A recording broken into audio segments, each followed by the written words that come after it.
Welcome back to another episode of Let's Talk About Human Rights, the show in which we discuss all things related to human rights. I'm your host, Jules Allender, and I am part of the California chapter of Youth for Human Rights International.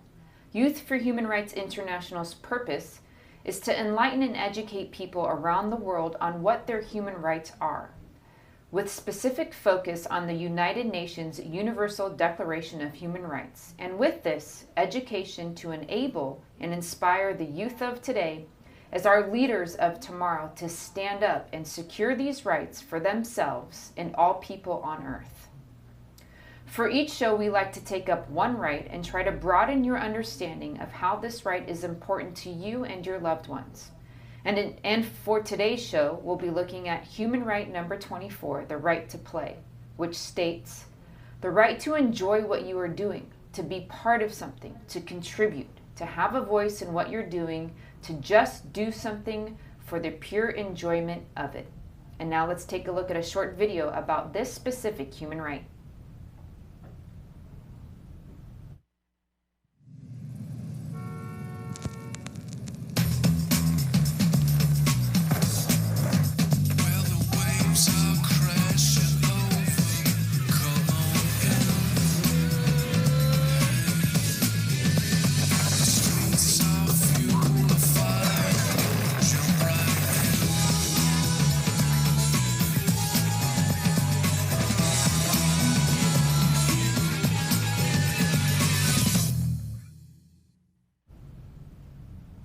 Let's examine these ideas a little more closely.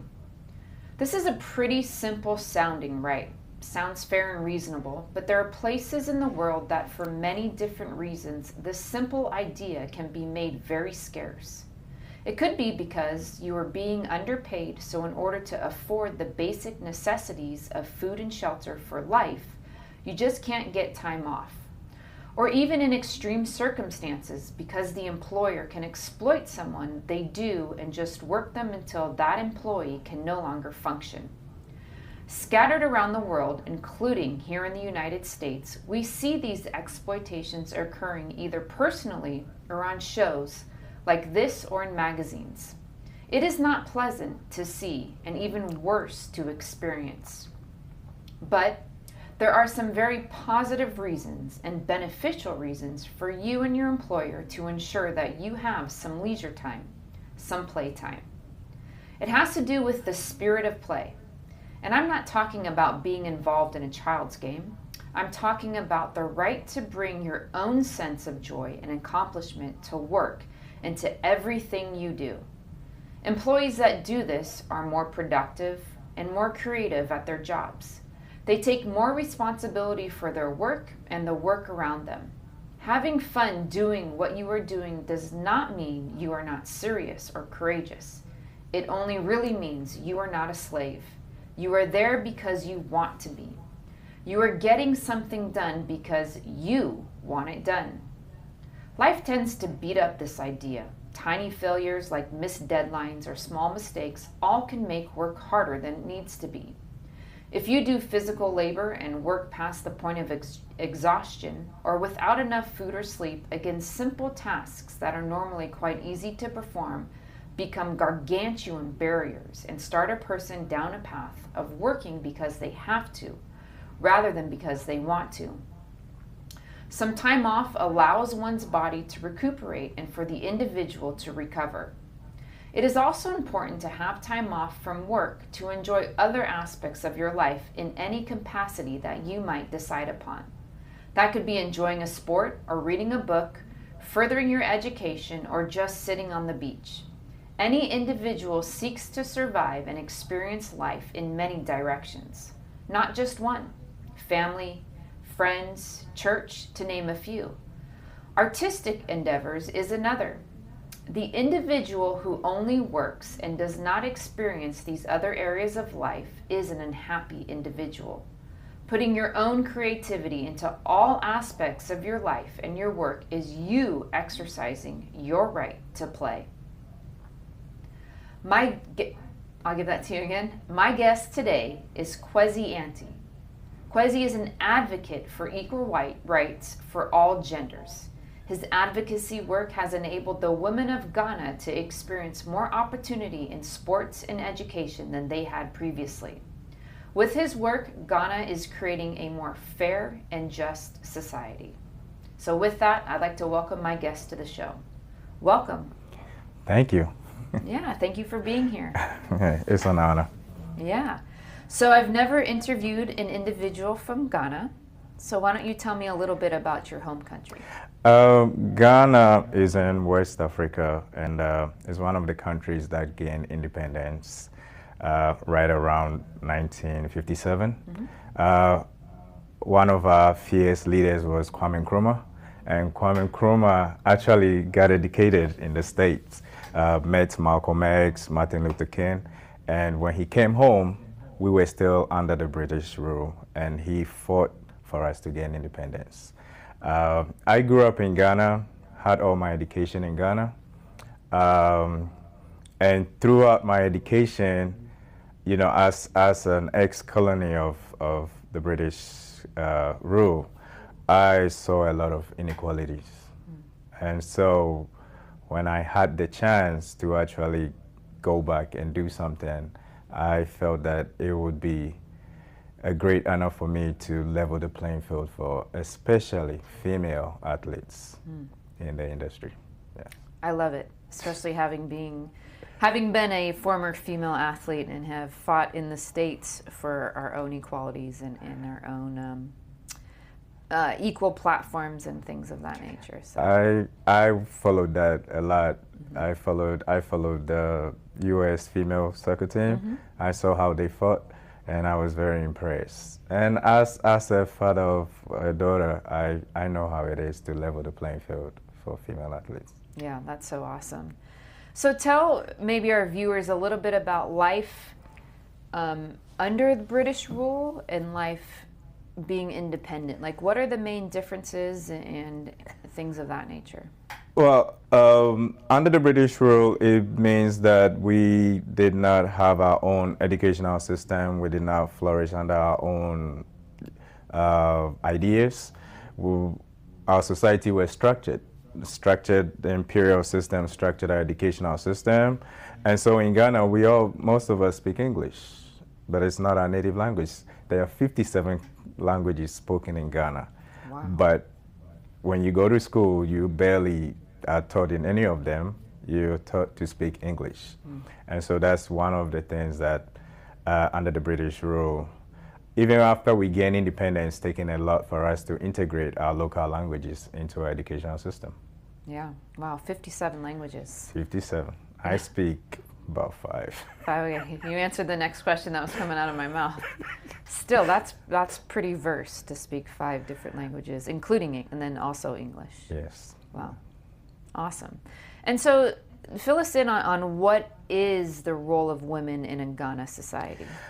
Majority of the tribes and the big ethnic groups are patrilineal, which means that the male plays a huge positive role in all aspects of life. They're supposed to be working, even in education, they're more men. But over the years, we have been trying to change the dynamics. So we've had a lot of girls go back to school instead of being at home cooking and taking care of the domestic stuff. We try to make sure that as one of the human rights, education for all genders, that females are also allowed to go to school and gain degrees and work in the field just as men. Yeah, that's great. And so then why should that role for females change? I believe that both genders deserve equal rights. Mm-hmm. And if a man is expected to go and do a certain task, a female can also do it. Mm-hmm. So I believe that we both should be treated equally. Mm-hmm. That's my philosophy. I grew up believing that. Also, I come from a tribe that is oddly matrilineal. In Ghana, there are lots of tribes that are patrilineal, but my tribe were called the Achimps. We come from a descendant of the Ashantis, but we happen to be matrilineal, which means that in my tribe, the female is supreme. We mostly respect the female lineage, not the male. So I believe that's one that it influences my thinking. Sure, sure, yeah, very interesting. And then, so how does that look in Ghana? How does that change occur? You know, what are the different things that are taking place or need to take place even more? In terms of education, yes, we have more females going back to school. In terms of occupational work, there are more females taking up big roles in industries, CEOs. We have females starting new businesses, which was not common. Also, I'm from the sports world, so when we look at sports, Ghana is heavily a soccer nation, so people respect soccer. And for a long time, we didn't have a female soccer team that was given all the resources. Now, if you look, we just had the All-African Games in Ghana. We have a female team that went all the way to win from Ghana. So it means resources is being pumped into balancing the scale.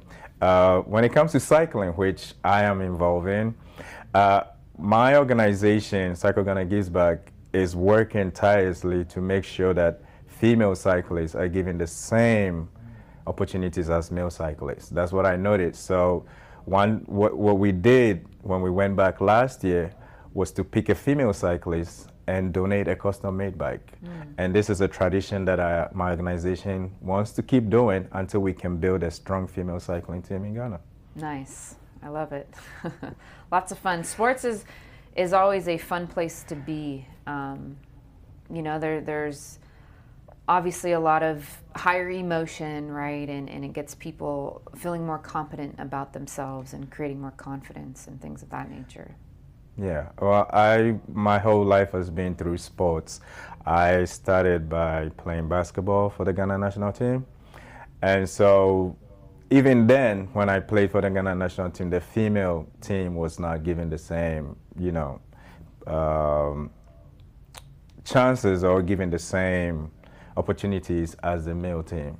And I saw that firsthand. And since that has been my field throughout, I am naturally inclined to go towards using sports as a way to balance the scale. Yeah, me too. That's great. And so most of your activities, like you said, is through cycling, right, and Cycle Ghana. Yes. And how did that become? Cycle Ghana started right after COVID. I was heavily into spinning, and once the gyms were closed, I started riding outside, and I met a whole lot of good clubs out here. Major Taylor, SoCal Flyers. I met Big Orange. So I met the Bahati Foundation. So a lot of clubs out here motivated me to say, okay, if I can meet all these great people and all their inputs, why don't I take them back to my country and introduce them to the community? So that's how Cycle Ghana came about. Nice. And then, so what have you seen? I know you kind of touched on it earlier, but what does sports do for a community and a society? I believe sports has no boundaries. And as we talked earlier, if you play basketball and I play basketball, we have a common language and we can, put our differences aside. And that's what sports has done for our communities in Ghana. It doesn't matter if it's soccer, cycling, it brings people together. It helps us to share ideas. It helps us to see our own humanity. So sports is a great instrument for me. It's been a great instrument for me to use to bridge the gap, especially when it comes to equality between the male and the female athletes. Yeah, absolutely. And what are some other sports that occur in Ghana? I did mention basketball. I also played volleyball. Oh, nice. So I did track and field.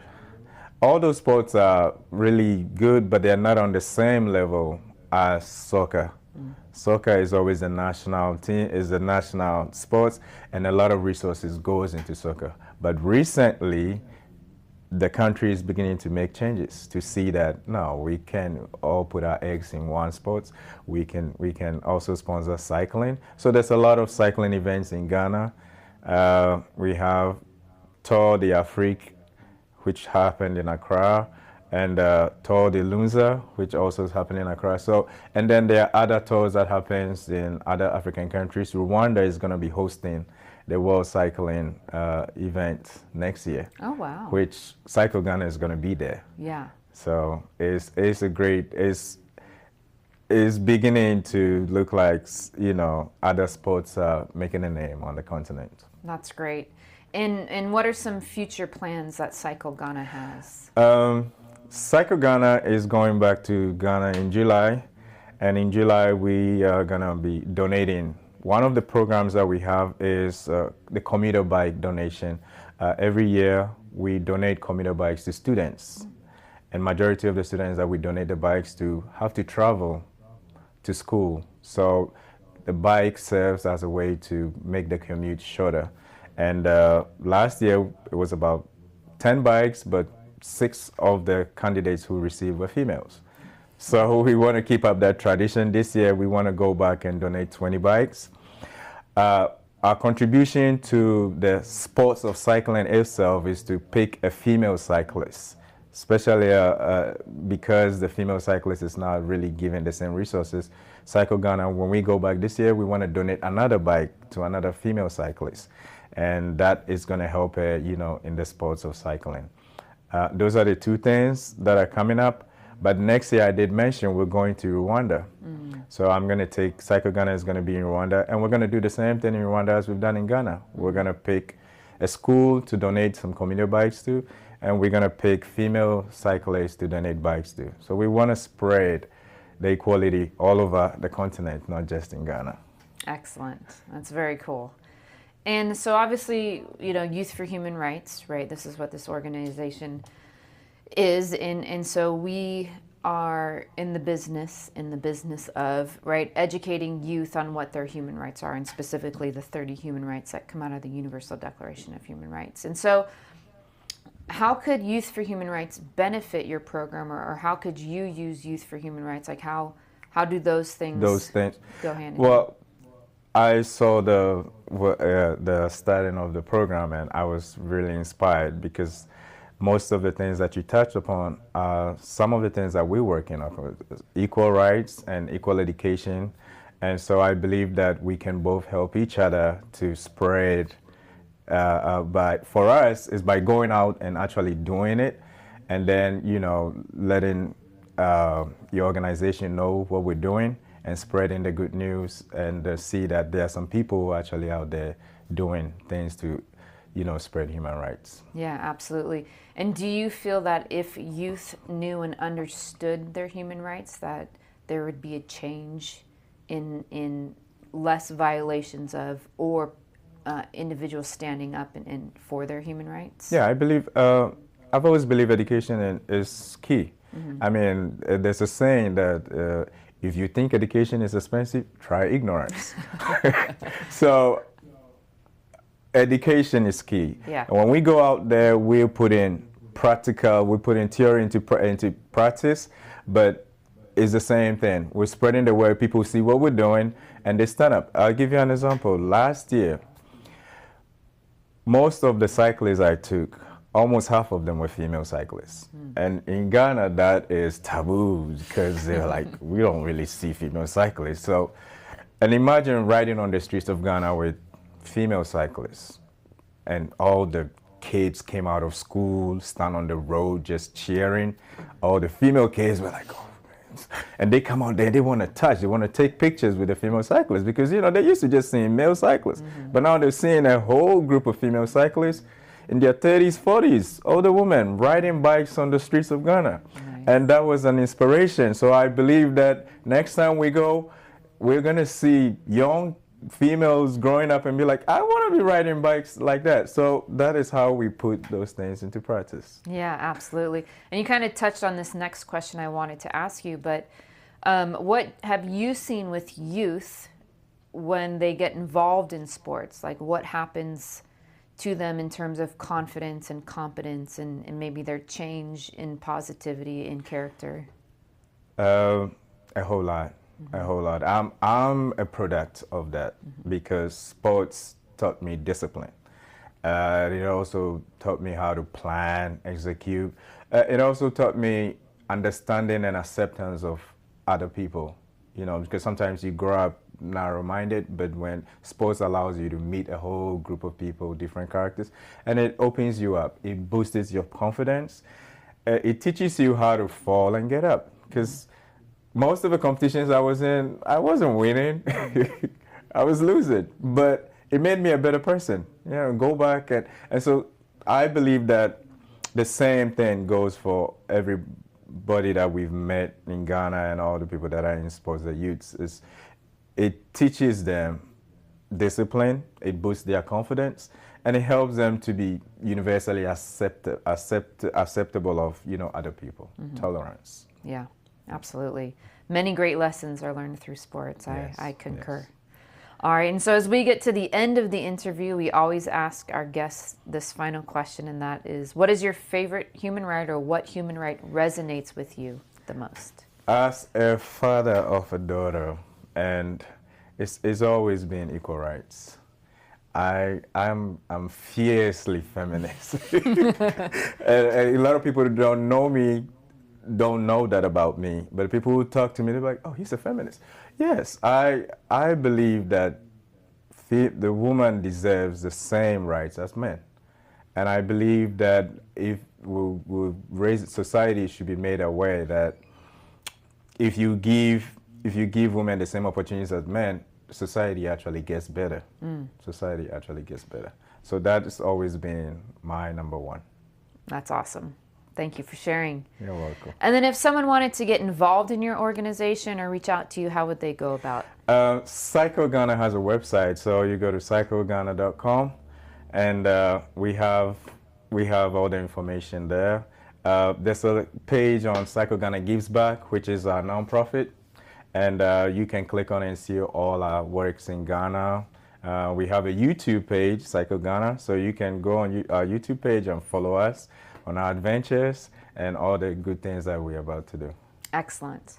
Well, Kwesi, thank you so much for being here. I actually really enjoyed the conversation. Actually, I didn't mean to put it that way, but I really enjoyed the conversation and all that you're doing for youth and in and around sports and human rights. So thank you, Jules. It's been an honor being on the show. Awesome. Well, that's our show for this week.